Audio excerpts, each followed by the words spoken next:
Bienvenidos al segundo día del 12º Congreso Internacional de Arbitraje, organizado por la Pontificia Universidad Católica del Perú.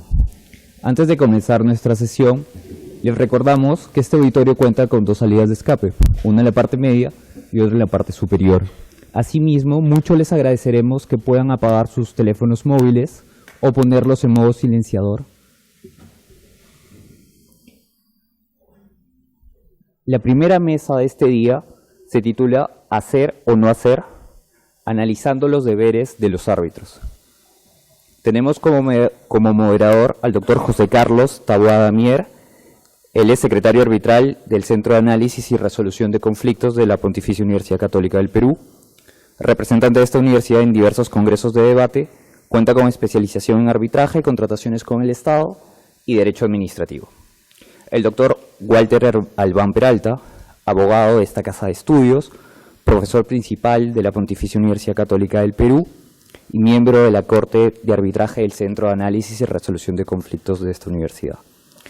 El doctor Roque Caivano, doctor en Ciencias Jurídicas por la Universidad de El Salvador, abogado por la Universidad de Buenos Aires, con entrenamiento en negociación y gerente jurídico de la Cámara Arbitral de la Bolsa de Cereales de Buenos Aires.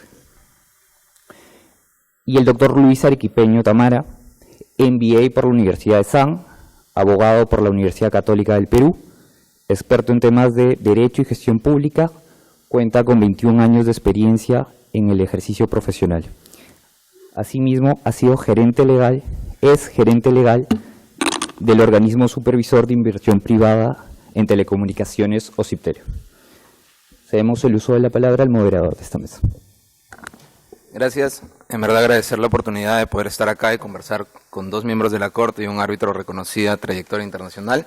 A ver estos temas respecto de cómo deben ser los estándares de revelación de parte de los árbitros a partir de una visión de quienes juzgan estas acciones que pueden demostrar una falta de independencia o imparcialidad, y desde la visión de un árbitro de qué considera que debe revelar al momento de de designarle el encargo, digamos, en un arbitraje. Vamos a hacer una comparación de cómo puede ser diferente el tema de la revelación a partir de un arbitraje en contrataciones con el Estado y cómo debe haber un estándar de revelación en un arbitraje comercial, y a partir de ahí se van a poner ciertos casos en los cuales podremos discutir si eso es así o no es así.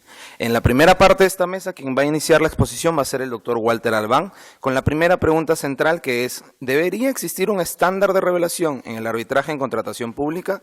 De ser así, ¿sí o no? ¿Por qué? ¿Por qué debería ser, por un lado, y qué de elementos debería tener ese estándar de revelación?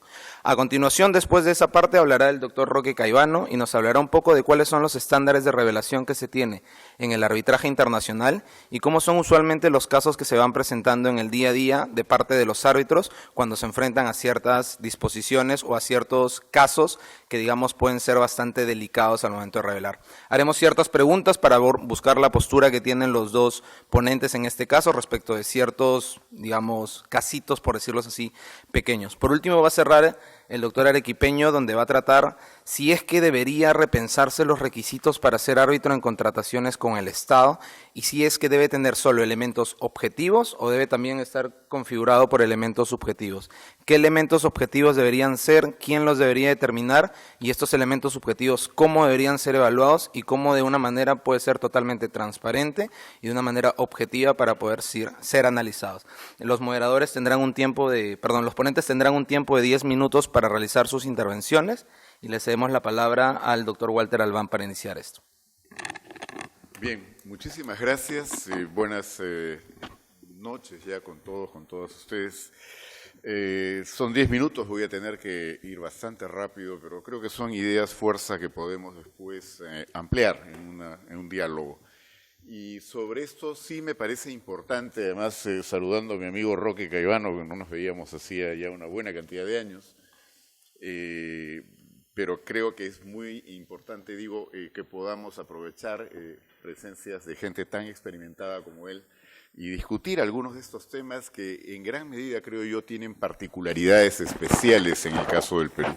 Para comenzar, algo que lo he señalado en otras oportunidades, pero no está mal repetirlo.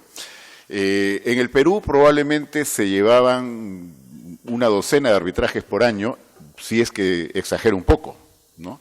Pero todo cambia a partir de que se aprueba una ley por la cual el Estado prácticamente está obligado a ir a arbitrajes en toda su contratación. Y esto hace que los arbitrajes de decenas pasen a ser por años miles. De manera que cuando hablamos de este tema, debe ser el Perú además uno de los pocos, si no el único país en el cual ocurre esto, el arbitraje toma otro sentido. Pero definitivamente creo que hay varios aspectos que en la experiencia se ha ido demostrando que no fueron previstos, no se evaluaron a fondo en un origen cuando ya a fines de la década del 90 del siglo pasado se tomó esta decisión. Y esto es lo que creo que nos da el marco para enfocar el tema que me ha sido planteado, ¿no? Yo diría que a la luz de la experiencia, ciertamente más bien negativa de los últimos, ya diré no solo meses, sino los últimos años, es indudable que debe establecerse una diferencia entre los criterios que pueden ser aplicados en el arbitraje comercial o en el arbitraje entre particulares y el arbitraje con participación del Estado. No creo que sea ninguna novedad, pero hay que afirmarlo o reiterarlo. Es evidente que en el caso del arbitraje entre particulares, las reglas, la racionalidad, los criterios aplicables son otros. No pueden ser los mismos que se quieran aplicar para el Estado, pero creo que en un origen hubo un error, un defecto de fábrica, cuando se tomó la decisión de que el Estado sea obligado, o sea, ya la primera cuestión, ¿no es cierto? El arbitraje por definición era facultativo, ahora el Estado está obligado a ir a arbitraje. Y esa obligación no fue acompañada de una legislación que de alguna manera marcara la pauta de establecer dónde tendrían que ser señaladas las diferencias. Se planteó esto del arbitraje como una norma general aplicable tanto a particulares como al Estado en cualquiera de sus modalidades. Y esto se ha trasladado a la práctica y a los reglamentos de los centros de arbitraje también, incluso el de la Católica, ¿no es cierto? Porque en lo que tiene que ver, por ejemplo, con confidencialidad, ahora yo encuentro que hay enorme coincidencia con colegas árbitros, ¿no es cierto?, diciendo, no, efectivamente, el arbitraje con participación del Estado debe ser público. Porque claro, pues la Constitución, la Ley de Transparencia y Acceso a la Información, todas las normas que específicamente señalan lo que toca a la actuación del Estado, obligan a eso. ¿Pero qué dice la Ley de Arbitraje? Confidencial. ¿Y qué dicen los reglamentos de, por ejemplo, la Cámara de Comercio del Centro de Arbitraje de la Católica? Confidencial. Solamente los laudos, como sabemos, son los que deben ser públicos y deben ser accesibles. Y eso está pésimo. Yo sostengo que no se necesita siquiera una modificación legal para ya convertir en públicos en este momento todos los arbitrajes con participación del Estado. El hecho de que no haya ocurrido así antes ha generado condiciones favorables para esa enorme dimensión, que por supuesto no digo que sea lo que atraviesa todo el arbitraje, pero sin duda muy significativa corrupción que se ha producido también en este campo y que nos tiene ahora en vilo, porque algunos ya comienzan a poner en cuestión si el arbitraje es una alternativa mejor que el Poder Judicial. Personalmente creo que sigue siéndolo, pero creo que hay que poner inmediatamente remedio a la situación que se ha podido advertir. Yo diría en este sentido, ¿no?, que está claro que para las partes, si son particulares, pueden pactar lo que gusten. Pueden dispensar lo que quieran, en tanto no vayan contra normas de orden público o imperativas, pero todo lo demás lo pueden hacer. Y como sabemos perfectamente, todos los que tenemos formación jurídica, el Estado no puede actuar igual. Una autoridad o un funcionario que tiene que decidir tiene acotada su nivel de discrecionalidad. No puede decir, no me importa, en realidad no es tan grave, lo dejo seguir siendo árbitro. No, tiene que tomar medidas porque de otra manera también tiene que asumir responsabilidades. En consecuencia, no me cabe duda que los estándares que hay que establecer, ya hablando en concreto del deber de revelación, tienen que ser más altos, más exigibles que los que se pueden acordar cuando se trata de un arbitraje entre particulares. El deber de revelación, por otro lado, yo diría que tiene como fin último el que se pueda establecer una relación de confianza. y que si hay algo que pueda afectar esa relación de confianza, entonces eso sea puesto en conocimiento de las partes para que puedan actuar, y en este caso, como repito, si está participando el Estado, con mayor razón. Y si bien el deber de revelación uno puede encontrar, no solo en la doctrina, también en los reglamentos, por ejemplo, de las instituciones arbitrales o en la ley, por supuesto, algunos criterios, ¿no? Sí hay que revelar no solo lo que uno cree que puede ser o puede generar una afectación a la independencia o imparcialidad, también toca revelar aquello que podrían otros, ¿no?, considerar así, un tercero imparcial, que si hay dudas, entonces mejor declarar.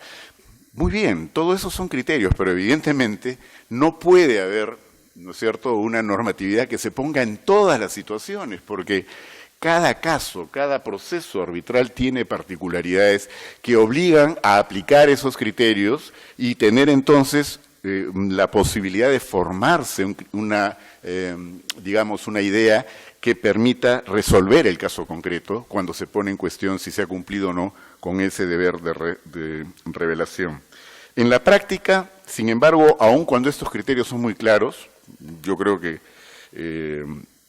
mis colegas en la Corte de Arbitraje de la Católica no me dejarán mentir, hay casos en los cuales ni siquiera esos principios son bien respetados. O sea, porque parece más o menos evidente de que no debería haberse dejado de revelar. Es más, en algunos casos debieron abstenerse de asumir porque no es ni siquiera que puede afectar, no, de hecho afecta porque había un conflicto de interés claramente establecido, no debieron haber aceptado el arbitraje. O sea que todavía a ese nivel se presentan problemas. Pero vamos a que en la mayor parte de los casos hay zonas grises o situaciones que no están contempladas normativamente, que por tanto obligan a un análisis, a una interpretación, y ese es el rol que deben cumplir las cortes de arbitraje o los consejos de arbitraje en cada institución. Tienen pues que ir generando, digamos, una jurisprudencia arbitral en este sentido y sentando pautas que ya van más allá de lo que la norma establece. Una razón más para entender por qué el arbitraje ad hoc no es un arbitraje que deba ser aceptado cuando participa el Estado, porque cuando no hay institución de por medio, entonces ¿quién interpreta?, ¿no? Y ya no hay forma de corregir estos vacíos, y nadie sabe finalmente cuántos arbitrajes habrán pasado, digamos, por alto, cuestiones tan elementales que interesan a todos, porque son cuestiones de interés público, ahí donde participa el Estado. Hay pues necesidad de crear esa jurisprudencia y creo que es fundamental el rol que deben cumplir las instituciones arbitrales en este sentido y partiendo, repito, de ir planteando estándares más altos allí donde está de por medio el interés general. Ya para terminar, quiero señalar un caso que nos tocó ver en la Corte hace algún tiempo, de un exgerente de un gobierno regional, ¿no es cierto?, que había sido denunciado y estaba en un proceso de investigación por el Ministerio Público por actos que él había celebrado cuando ejercía esa función. La entidad estatal que participaba en el arbitraje, en la cual él presidía el tribunal arbitral, lo recusa, señalando de que ha incumplido el deber de revelación. Y este señor pretende o pretendió que la presunción de inocencia lo cubriera por completo de cualquier posibilidad de que esa obligación o, digamos, el haber omitido esta declaración pudiera apartarlo del arbitraje.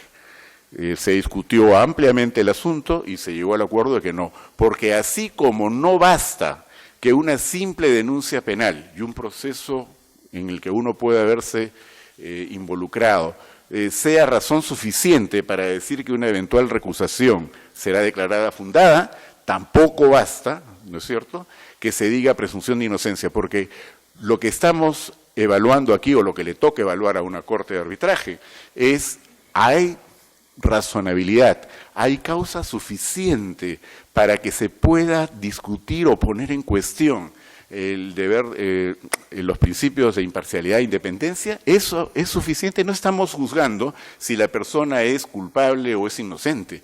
Lo que se está evaluando es si quien está objetando su participación tiene razón suficiente. Y eso obliga a ir al expediente.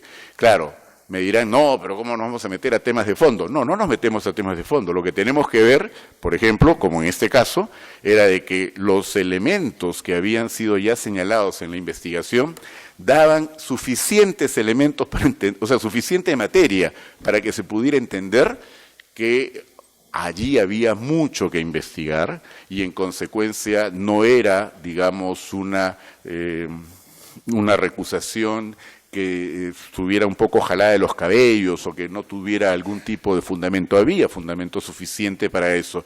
Y bueno, se podría todavía ahondar mucho más de acuerdo al tipo de delito, de acuerdo al grado de avance de cada investigación, al tipo de imputación. En fin, hay aspectos que, repito, no suponen tener que entrar a evaluar si la persona es inocente o es culpable, sino simplemente si ese procedimiento va a tener que continuar durante un tiempo previsiblemente largo para que finalmente se pueda recién saber si los elementos que le han sido imputados se descartan o se confirman. Mientras tanto, no podemos esperar a que el Estado esté, digamos, esperando de que ese proceso concluya para recién saber si debe o no tomar una decisión respecto a la participación de ese árbitro en el proceso concreto. Creo que esto es lo fundamental que quería compartir con ustedes. Ya me sacaron la tarjeta amarilla, pero entiendo que esto no es de consenso. O sea, hay mucha gente que me sigue discutiendo esto, o con los que yo sigo discutiendo esto por todas partes, pero lo que hago es una invocación. Ya tenemos que reconocer que ha habido demasiada permisibilidad, demasiada manga ancha en lo que toca, como repito, al interés general en el país. Los hechos nos demuestran que no se puede seguir actuando bajo los patrones en los que se actuaba hace 10 o 15 años. Es fundamental que se tomen medidas para evitar de que corrompan el arbitraje y que no puedan avanzar los problemas que hemos podido constatar ya en este corto tiempo en que algunas investigaciones han sido iniciadas en el Ministerio Público. Si no ponemos los candados y los criterios necesarios para reconducir las cosas por el camino en el que se planteó el tema desde un inicio, corremos el riesgo, repito, de que este buen mecanismo alternativo de solución de conflictos termine sucumbiendo ante un sistema judicial que probablemente tiene más problemas todavía de los que yo aquí he anunciado se han presentado en el arbitraje. Gracias.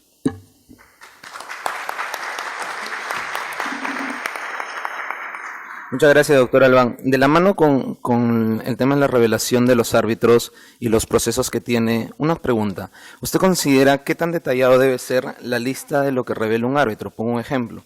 ¿Un árbitro debería decir, he tenido 20 casos contra tal entidad? ¿O debería decir quiénes fueron las partes que tuvieron en esos casos donde el árbitro ha formado y ahora va a tener también con esa entidad? ¿Cómo debería ser la lista de revelación de los casos arbitrales que ha tenido? ¿Extensa? ¿Corta? ¿Cómo es a su juicio? Bueno, lo que acabo de señalar es que si es el Estado el que está de por medio, la declaración tiene que ser muchísimo más amplia. Por ejemplo, he ocupado puestos en el Estado, tengo controversias con el Estado, ¿no es cierto? Y esto tiene que sujetarse a un límite temporal un tanto más amplio. Por ejemplo, las reglas que hoy día están en los reglamentos en la Cámara de Comercio dice 3 años, ¿no? Yo diría que el plazo probablemente tenga que ser un poquito más amplio. En el caso de la Católica se dice 5 años, está bien, yo creo que ese es un plazo razonable, pero lo que hay que hacer prevalecer es que cualquier tema que pueda de alguna manera interesar a la otra parte, y la otra parte hay que entender acá es el Estado, que representa a la comunidad en general, cualquier tema entonces con el Estado o contra el Estado tiene que ser materia de declaración, ¿no? Gracias. Muchas gracias, doctor Albán. Ahora vamos a pasar con la exposición del doctor Roque Caivano, quien nos va a hablar un poco del deber de revelación y también a partir de las experiencias que se tienen en el arbitraje internacional. Muchas gracias, José Carlos. Buenas tardes. Voy a tratar de ser lo más breve posible para dar lugar después al debate, que me parece que va a ser lo más enriquecedor. El problema del deber de revelar está centrado dentro del más genérico concepto de independencia e imparcialidad. No vamos a revelar ningún secreto si decimos que la independencia y la imparcialidad de los árbitros son los pilares sobre los cuales se asienta la confiabilidad de los usuarios en el sistema de arbitraje y en los árbitros en particular. El tema es muy sensible porque, por un lado, está la autonomía de la voluntad de las partes que eligen someterse a arbitraje pudiendo no hacerlo. Y por otro lado también existe la circunstancia de que en muchos casos es permitido que cada parte designe a un árbitro. Y esto ha generado en muchas cabezas la idea de que un árbitro designado por una parte es un árbitro de parte. En realidad sabemos que esto no es así, pero también sabemos que no todos los árbitros tienen el mismo grado de conciencia sobre esto, y esto ha generado muchas dificultades en el arbitraje comercial internacional. Si uno mira la importancia que las leyes, los reglamentos y hasta los tratados le asignan a la independencia e imparcialidad de los árbitros, no sorprenderá que estos ordenamientos proporcionan 3 tipos de herramientas o instrumentos para garantizar que la independencia y la imparcialidad realmente exista. La primera herramienta es una herramienta de naturaleza preventiva, que es precisamente la obligación de revelar. Porque la obligación de revelar funciona como el mecanismo a partir del cual el árbitro pone en conocimiento de las partes las circunstancias que potencialmente podrían ser generadoras de conflicto de intereses. Y la obligación de revelar, por ser una herramienta preventiva, es de la mayor importancia porque de ella depende que las otras puedan funcionar. ¿Y cuáles son las otras herramientas? Y después volveremos un segundo sobre la obligación de revelar particularmente. La segunda herramienta es una herramienta ya de naturaleza correctiva, que es precisamente la recusación. Ante la evidencia o la posibilidad de que exista una afectación a la independencia o a la imparcialidad de un árbitro, la parte tiene el derecho de pretender que el árbitro sea removido de ese tribunal a través del mecanismo de la recusación. Naturalmente la recusación tiene que ser causada y la causa no puede ser otra que la existencia de alguna circunstancia que ponga en duda la independencia o la imparcialidad del árbitro. Pero el problema no termina ahí, porque aun si la recusación no prosperase y se demostrase al final del camino que el árbitro recusado no había cumplido con los estándares de independencia o imparcialidad, estas circunstancias pueden ser planteadas nuevamente ya en la instancia de anulación, ya en la instancia de reconocimiento y ejecución si se trata de un laudo extranjero. Porque si asumimos que, por definición, todo árbitro debe ser independiente o imparcial, lo dicen muchas leyes, lo dicen muchos reglamentos, y aunque no lo dijesen, es una verdad de perogrullo.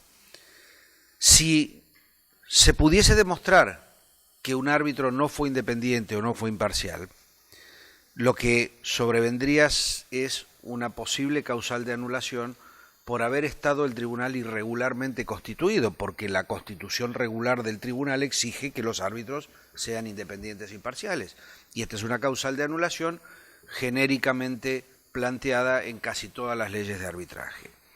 Pero también está como causal que obsta al reconocimiento y ejecución, tanto en las leyes nacionales como en los tratados como la Convención de Nueva York o la Convención de Panamá, que permitirían eventualmente volver a plantear la cuestión en el trámite de reconocimiento y ejecución de un laudo extranjero. De modo que la conjunción de estas herramientas es la que permite garantizar que se cumpla uno de los principios de los cuales depende la eficacia y la confiabilidad de los usuarios en el arbitraje, que es la independencia y la imparcialidad de los árbitros.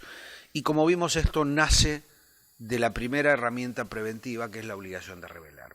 Porque sin esta difícilmente sería cumplible la segunda y eventualmente la tercera. Por más que hoy cada vez más es más la cantidad de información pública disponible que existe, lo cierto es que hay una sola persona que conoce cuáles son todos los posibles conflictos de intereses que pueden afectar la independencia e imparcialidad del árbitro. Y ese alguien es el propio árbitro. Nadie más que él conoce todas sus vinculaciones con el caso, con las partes, con los abogados, con los peritos, etcétera.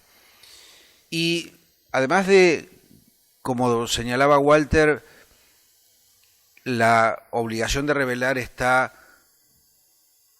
construida sobre la base de la obligación de generar confianza, también está construida sobre la base de la obligación de nivelar la información. El árbitro tiene que compartir con las partes toda la información que en principio solo él posee, que es cuáles son todos los conflictos potenciales de los que pueda depender su independencia o imparcialidad. Y si entramos ya en el estándar de revelación, en muchos reglamentos y en muchas legislaciones se prevé que el estándar de revelación es más alto que el estándar de recusación. Porque el estándar de recusación es objetivo, es cualquier duda, cualquier circunstancia que a los ojos de un tercero pueda generar dudas justificadas sobre la independencia o imparcialidad. Pero el estándar de revelación es enteramente subjetivo. El árbitro tiene que revelar todo aquello que a los ojos de las partes podrían generar dudas sobre la independencia o imparcialidad.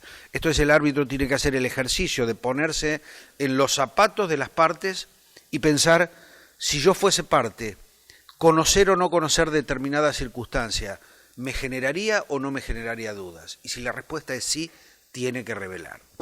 Naturalmente los matices son infinitos y es muy difícil establecer con precisión cuándo debe revelarse o cuándo no debe revelarse. Pero por eso las reglas, y las reglas de la IVA particularmente lo prevén, toda duda debe resolverse en favor de la revelación. Y ya para cerrar el tema y dejar paso a las preguntas y al debate, en mi experiencia personal, yo nunca he visto ni he tenido problemas derivados de la sobrerrevelación. Todos los problemas que vi y todos los problemas que tuve fueron siempre derivados de la infrarrevelación, de no haber revelado algo que a los ojos de la parte debió haber sido revelado. Lo que en definitiva me convence de la necesidad de que los árbitros seamos muy prolijos a la hora de hacer un chequeo de los posibles conflictos de intereses y una exteriorización lo más amplia y detallada que sea posible, naturalmente sin violar la confidencialidad. Muchas gracias.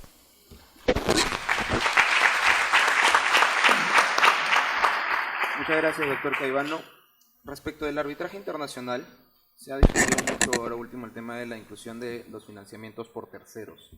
Eso es un tema propiamente internacional. Y ante esto le preguntaría, ¿cómo debería ser la revelación de los árbitros? En primer lugar, desde la vista de los árbitros. ¿Y cómo debería ser evaluada la persona que atiende esa revelación? Considerando que muchas veces se puede saber el nombre de la empresa, pero no necesariamente quiénes son los accionistas de esas empresas, ni los fondos de dónde se han conseguido. ¿Cómo analizar este tema en el arbitraje internacional? El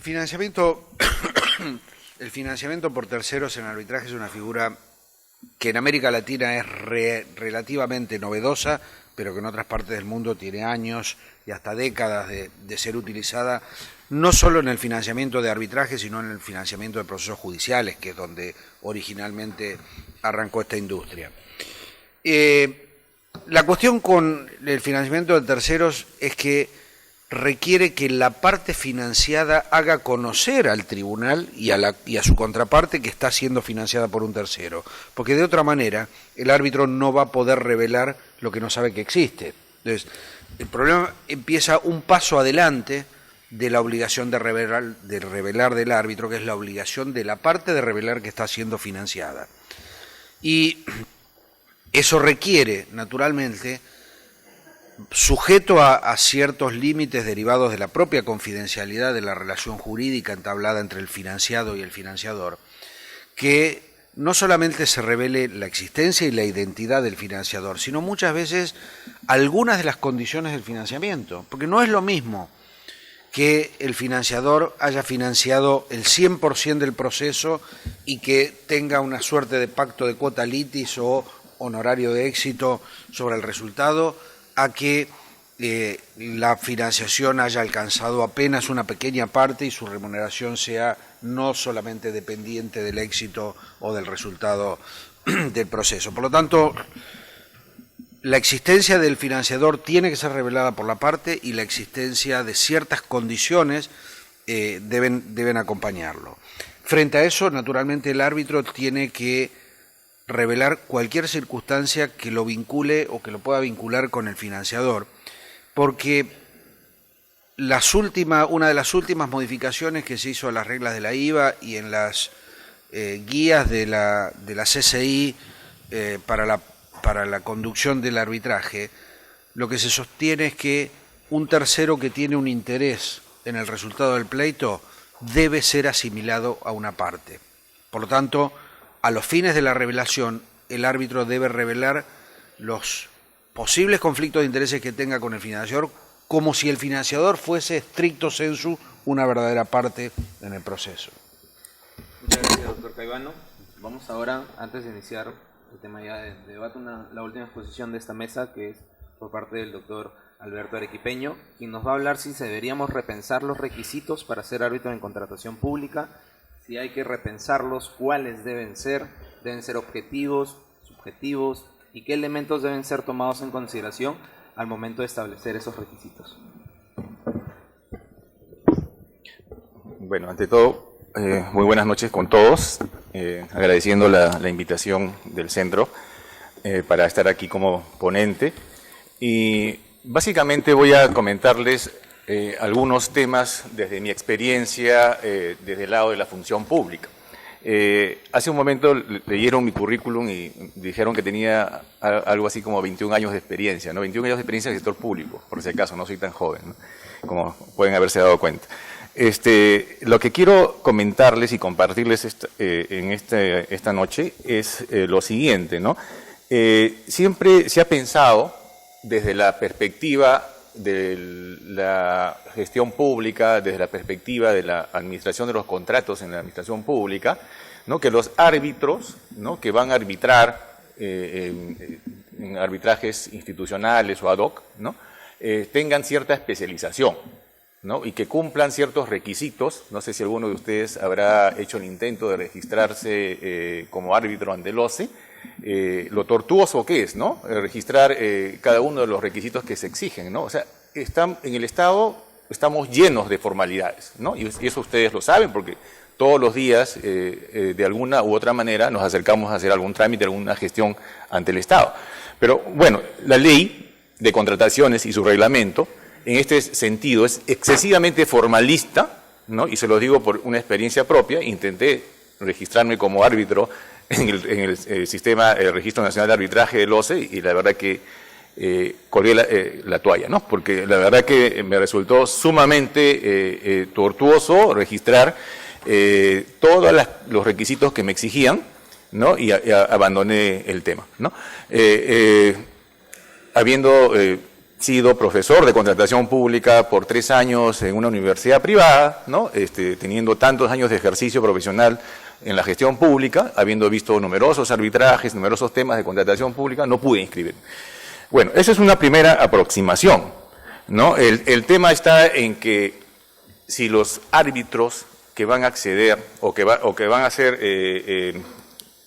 que quieren ser árbitros dentro del sistema de arbitraje donde participa el Estado, tienen que cumplir algunos otros requisitos adicionales, ¿no? Además de la especialización, obviamente, porque creo que hay numerosa oferta en el mercado, ¿no? De cursos de diferente tipo, diferente nivel, ¿no? Y sin embargo, incluso para los gestores de las contrataciones públicas en el Estado se les exige, para los que van a trabajar en las áreas de contrataciones, en las áreas de logística, se les exige un número de horas determinado, ¿no? Para poder acreditar y ser especialistas en contrataciones, ¿no? Ese mismo criterio se traslada también al tema de la designación de los árbitros, ¿no? Se requiere cierto nivel de especialización, ¿no? Cierto número de horas, ¿no? No importa dónde, ¿no? Si el centro o la institución que dictó el curso sea de una calidad adecuada o no, ¿no? Lo importante es acreditar que tienes las horas, ¿no? De capacitación requeridas, ¿no? Por el reglamento, por la directiva, ¿no? Entonces habría que preguntarse partiendo de este hecho, si solamente es necesario acreditar este nivel, digamos, entre comillas, de conocimientos adquiridos en los diferentes centros de estudios, ofertas que hay en el mercado, ¿no? Esto es suficiente, ¿no? El segundo punto que habría que tratar es si es que entre los requisitos que deberían exigirse a los árbitros, ¿no?, dentro de el arbitraje donde participa el Estado, también deberían tener otro tipo de exigencias, ¿no? El reglamento habla de bueno, haber cumplido ciertos requisitos de capacitación, ¿no?, de especialización, y luego habla de un examen escrito, y luego para la designación residual, ¿no?, se señala incluso una entrevista, ¿no?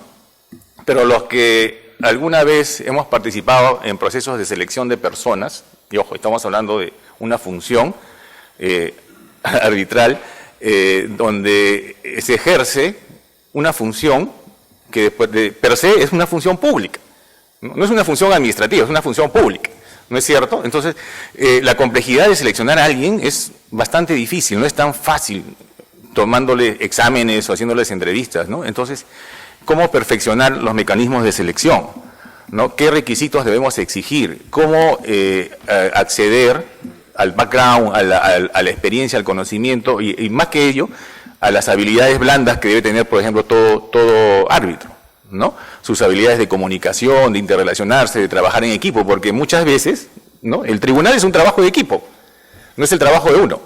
No es que uno va a proyectar la resolución y los demás van a firmar, ¿no es cierto? Eso no es así, ¿no? Entonces, habría que ver si se puede avanzar hacia cómo encontrar algunos elementos de evaluación para la designación de los árbitros que también incluya no solamente las habilidades duras, ¿no? Yo soy súper experto en arbitraje, súper experto en contrataciones, ¿no? Pero de repente no tengo esas habilidades blandas que sí se requieren para ser árbitro, ¿no? Luego, los profesionales, los presidentes de los tribunales arbitrales, perdón, deberían tener mayores exigencias en su designación. En principio no hay ninguna norma que diga que los presidentes deban ser los más expertos, los que tienen más experiencia, etcétera, ¿no? Lo recomendable es que sí, que deban tener mayores exigencias, ¿no?, por el nivel de dirección que van a tener del proceso arbitral. Luego, el Estado debería tener algún requisito al momento de designar a sus árbitros de parte. Lo que yo les podría contar como experiencia vivida es que en las diferentes administraciones públicas los criterios de designación varían y básicamente en gran parte, sobre todo en los ministerios, muchas veces depende de la voluntad exclusiva y diría yo hasta excluyente del procurador, ¿no? Eso debería cambiar. De hecho ya está cambiando con el tema que todos conocemos y que estamos viviendo con la crisis que se ha presentado de valores, digamos, de falta de incumplimiento de los valores éticos, a todo nivel, ¿no?, que es algo transversal en el Estado. Entonces, sí debe haber algún mecanismo reglado donde haya una participación más de equipo, quizás, en otros niveles de decisión de las administraciones públicas y que no esté sujeta la designación del árbitro a la voluntad solamente del procurador, ¿no? En otras instituciones como empresas del Estado, me ha tocado ver, por ejemplo, en algunos casos donde la designación de un árbitro llegaba al directorio, cuando no es un tema del directorio per se, no se trata de fijar políticas para la empresa cuando se designa un árbitro, ¿no? Por más que la decisión que esté en controversia o que el tema que esté en controversia sea de suma importancia y tenga un efecto muy importante económico, financiero para la empresa, ¿no? Tiene que esto desligarse de este digamos, burocratismo al interior también de las empresas del Estado, porque una decisión más eficiente es que esté a cargo, por ejemplo, de la gerencia legal con la gerencia general, ¿no? Pero esto lo he visto. Luego, deberían existir límites hacia un árbitro que constantemente es recusado y las Cortes lo declaran fundado. Digamos, de la experiencia que tenemos en la Corte y que hemos compartido durante estos últimos años con Walter, por ejemplo, ¿no? Lo que se ve es que en algunos casos, ¿no?, hay administraciones públicas que tienen árbitros hinchas, ¿no?, o una recurrencia bastante llamativa, por decirlo menos, de 10 hasta 18 casos, y en algunos casos, ¿no?, oh maravilla, se olvidaban de declarar esa vinculación, ¿no? Entonces, sí es necesario poner límites a los árbitros que son constantemente recusados. Es una apreciación personal, que por supuesto no compromete a nadie más que a mí mismo, ¿no? Pero me parece que sí, ¿no?, árbitros que son constantemente recusados deberían tener un límite en su designación. ¿Qué otros criterios objetivos y subjetivos debemos tener al momento de exigir requisitos y los centros de arbitraje también designar árbitros? Por ejemplo, la recurrencia de designación por una de las partes, ¿no?, podría ser uno de los requisitos, ¿no es cierto? Su grado de especialización también es importante, pero tampoco es algo excluyente, ¿no? Justamente voy a comentar un casito nomás, si me permites, me están sacando tarjeta amarilla.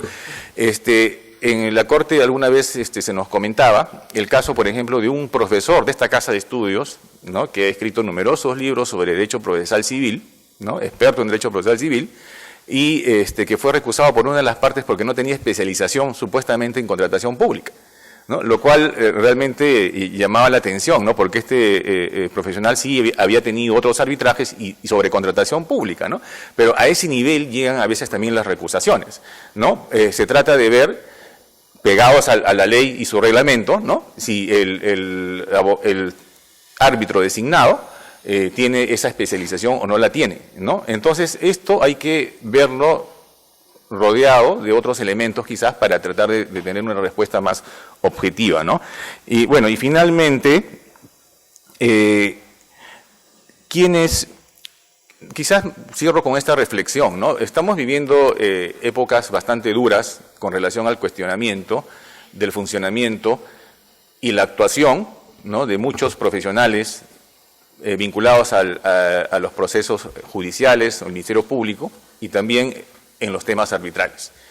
Entonces, la pregunta que yo me haría y lo compartiría con ustedes es, esta juridificación de las exigencias éticas, ¿no?, que existe en los numerosos reglamentos, en las leyes, en la Ley de Contrataciones del Estado y su reglamento, ¿es algo que afecta solamente a los árbitros que participan en los arbitrajes?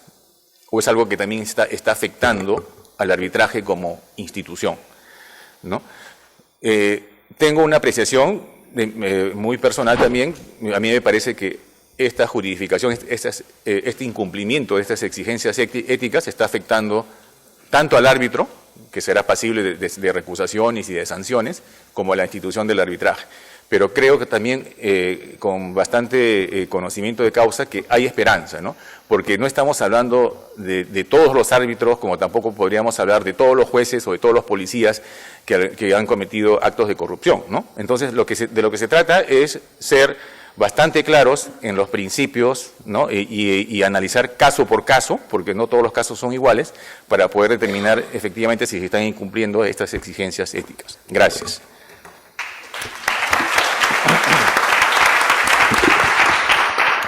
Muchas gracias, doctor Arequipeño. A partir de justamente el caso por caso, quería plantearles un par de casos para saber cuáles pueden ser las posiciones que ustedes tengan respecto de una situación. Para poner un ejemplo y contextualizarlo un poco, nos encontramos en un proceso en el cual un árbitro ha sido designado, ha revelado, no tenía ningún conflicto con las partes ni con el bufete de abogados que representaba inicialmente a una parte. Pasa el proceso, llegamos a la audiencia de informes orales, llegamos a la audiencia de cierre, y una parte cambia de bufete de abogados, donde uno de los árbitros tiene un conflicto de intereses directo. Es una causal de separación del proceso. El árbitro que ha llevado todo el proceso con independencia e imparcialidad, que no ha tenido ningún sesgo con ninguna de las partes, pero llega a la última audiencia y observa eso, lo declara. ¿Sería pasible de ser recusado y retirado de ese tribunal o debería continuar y laudar en ese caso? ¿Qué opiniones les merece esta situación? Yo creo que en cualquier caso sí cabe, porque ya sabemos que esto es un deber permanente y está mientras dure el proceso arbitral. En cualquier caso cabe, pero si el Estado participa como parte, no me cabe la menor duda que tiene que inmediatamente hacerse de declaración y probablemente yo le diría al funcionario encargado que tiene que recusarlo. Tal como está planteado el caso, quizá hay alguna otra posible solución, que es el propio tribunal impedirle a la parte que cambie su abogado a esa altura y que ponga a ese abogado a esa altura del partido. Porque si pudiera determinarse que la designación de un nuevo estudio de abogado tuvo como propósito precisamente lograr la recusación del árbitro, estaríamos abriendo la puerta a un mecanismo muy fácil para sacarse de encima a un árbitro que a esa altura del proceso quizá la parte ya tiene alguna expectativa de cómo puede llegar a resolver ese árbitro. Si no me falla la memoria, no tengo a mano y no tengo conexión para buscarlo, pero las reglas de la IVA sobre conflictos de interés en la representación de las partes da ciertos mecanismos para evitar precisamente que las partes puedan con total libertad cambiar de representante o cambiar de apoderados en determinadas instancias del proceso, y especialmente conociendo o debiendo conocer que ese estudio tenía alguna vinculación con el árbitro que ponía en duda su independencia o imparcialidad. Admitiendo que es una salida y me parece bastante bien planteada, Roque, sin embargo, lo que yo sostengo es que cabe el cuestionamiento y cabe, ¿no? Y por tanto, eso no quiere decir que necesariamente se cree fundado, porque en el momento en que una corte de arbitraje, por ejemplo, tenga que dilucidar esto, puede aparecer efectivamente si ha habido un interés de caer en una situación que provoque, ¿no?, o fuerce la salida del árbitro. No, sí, sin duda que la parte que se sienta afectada por eso deberá ejercer el derecho a recusarlo y será tarea del centro resolverla. Bueno, coincido con la posición de Walter, ¿no? La posibilidad de recusar existe, porque la situación de hecho se ha presentado, ¿no?, como una causal sobreviniente, digamos, ¿no? Entonces el derecho de recusar existe. Que sea declarada fundada o no ya dependerá del análisis respectivo del caso en particular, ¿no? Y creo que abonaría en todo caso para no aceptar la recusación el hecho de la revelación, ¿no? Que la revelación ha sido oportuna, o sea, ha sido inmediatamente después de producido el hecho, eso es bastante importante, ¿no?, para poder resolver el tema, ¿no? Gracias. Y un segundo caso ya como para terminar, que ha sido discutido en algún momento, el tema de las designaciones reiteradas por parte de algunas entidades o por parte de algunos estudios de abogados o es por parte en general. La designación reiterada, aterrizando un poco en el caso de la contratación con el Estado, en el caso de la ley, podría ser, o sea, es pasible probablemente de una recusación si la parte lo considera, pero podría ser meritoria de declararla fundada y retirar un acto porque es constantemente designado. ¿Qué opiniones les merece esa situación? Ese es un tema en el que hemos conversado mucho, tanto en la Corte como el Centro de Arbitraje, con Silvia Rodríguez, que está directamente a cargo de la Secretaría Arbitral. Creo que lo hemos visto hoy día. Ahí tiene que medirse, o sea, que se puede plantear efectivamente de que hay un exceso a juicio de quien plantea la recusación, pero dependerá porque, como decimos, acá hay una enorme cantidad de arbitrajes. Las reglas de la IVA creo que ponen un límite muy bajo, ¿no? Pero hay instituciones que tienen pues cientos de arbitrajes en curso, entonces señalar que hay un exceso tiene que ser contemplado en cada una de las situaciones y ver hasta qué punto, en efecto, esto puede constituir digamos, un exceso de designaciones o una reiterada designación que dé fundamento suficiente para la recusación. Claramente me parece que hay que poner en contexto el tema de la recurrencia en cantidad y en periodos de tiempo, porque yo creo que cualquier árbitro internacional que se acerca al arbitraje en Perú, lo primero que se sorprende es la cantidad de arbitrajes que tienen las partes, ciertas partes especialmente, la cantidad de arbitrajes que tienen los árbitros y la cantidad de veces que esos árbitros son designados o se cruzan en paneles arbitrales con los abogados de las partes. Y esto es un problema del tamaño que tiene el mercado de arbitraje en Perú comparativamente en términos de oferta y demanda. O sea, claramente hay una sobredemanda de arbitrajes que hace que la oferta no alcance a abastecerla de la misma manera en que esto pasa en otros países del mundo. Por lo tanto, lo que para en el contexto de un arbitraje internacional, haber tenido 2 o 3 designaciones en un periodo de 5 años, quizá puede ser una cosa que llame la atención, en el Perú pareciera que no lo es, habida cuenta de la cantidad de casos que manejan las partes, los estudios y los propios árbitros. Yo quería referirme más bien a un tema complementario, que es el hecho de en alguna oportunidad se me preguntaba si un funcionario público puede ser árbitro, ¿no? Entonces, y esto tiene que ver con el problema que ha planteado José Carlos, ¿no? Porque, digamos, hay tan pocos especialistas en el Perú en contratación pública. O sea, ¿por qué no pensar en aquellos funcionarios públicos, que hay muchos, probos, bien capacitados, ¿no? Etcétera, que pueden también ser árbitros? O sea, pero pareciera como que existiera una vocación, ¿no? O a pensar de que, no, porque eres funcionario público no puedes arbitrar en ningún arbitraje donde esté presente la administración pública. Y eso no es así, ¿no? No existe esa prohibición, ¿no? Pero pareciera que estuviéramos condicionados, las propias administraciones públicas, al momento de designar árbitros, no piensan en funcionarios públicos de otras administraciones públicas. Piensan más bien en personas que están fuera, ¿no?, de la administración pública, ¿no? Y eso es un tema ya más institucional, algo que quizás se debería trabajar y formar árbitros, ¿no? A partir del funcionariado público, ¿no? que hay muchos competentes y con especialidad, ¿no? Bien, muchas gracias a los ponentes por haber respondido esas preguntas y esperamos que todos los asistentes hayan podido llevarse a una pequeña conclusión. Sin más, muchas gracias y dejo a Carlos a cargo.